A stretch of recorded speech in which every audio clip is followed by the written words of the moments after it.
Hello friends, মৌস কিচেনে সকল বন্ধুদের স্বাগত জানিয়ে আজকের রেসিপি শুরু করলাম। আজকে আমি তৈরি করে দেখাবো হিং দিয়ে নিরামিষ মটর ডালের বড়ার রেসিপি। রেসিপিটি করার জন্য আমি নিয়ে নিয়েছি যে সমস্ত উপকরণ, সেগুলি হলো 150 গ্রাম মটর ডাল, ঝাল অনুযায়ী টুকনি ঝাল লঙ্কার গুঁড়ো, সামান্য কালো জিরে, পরিমাণ মতো হিং, পরিমাণ মতো নুন, হলুদ ও সামান্য চিনি, ফরচুনের সাদা তেল পরিমাণ মতো। এবার আসছি পদ্ধতিতে। প্রথমে মটর ডালটাকে আগের দিন রাতে ভালো করে ধুয়ে সারা রাত জলে ভিজিয়ে রাখতে হবে। এতে মটর ডালের পেস্ট খুব ভালো হবে। এরপর মিক্সিতে বা পাটায় মটর ডাল বেটে নেব। মিক্সিতে পেস্ট করার সময় কিন্তু ডালে খুবই সামান্য জল দিতে হবে, না হলে পেস্ট পাতলা হয়ে যাবে।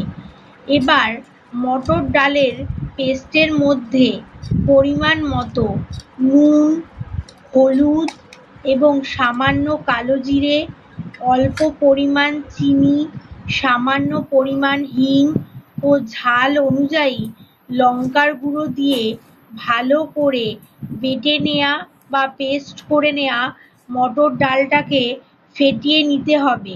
ফেটিয়ে কিছুক্ষণ রেখে দিতে হবে। এই বেটে নেওয়া বা পেস্ট করে নেওয়া মটর ডালে হিং সামান্য পরিমাণ দেব, তাতে গন্ধ ভালো হবে। কিন্তু হিংয়ের পরিমাণ বেশি হলে বড়া তেতো লাগতে পারে, তাই হিং খুবই সামান্য পরিমাণ দেব স্বাদের জন্য। অন্যদিকে কড়াই গরম হলে কড়াইতে পরিমাণ মতো ফরচুনের সাদা তেল দিয়ে দেব। তেল ভালো করে গরম হলে মিডিয়াম ফ্লেমে বড়াগুলি তেলের মধ্যে দিয়ে এপিঠ ওপিঠ করে ভালো করে উল্টে পাল্টে লাল লাল করে ভেজে তুলে নেব। এইভাবে সমস্ত বড়া একে একে ভেজে তুলে নেব। এই রেসিপিটি গরম ভাত ও ডালের সাথে খেতে অপূর্ব লাগবে, যা মাছ মাংসর স্বাদকেও হার মানাবে।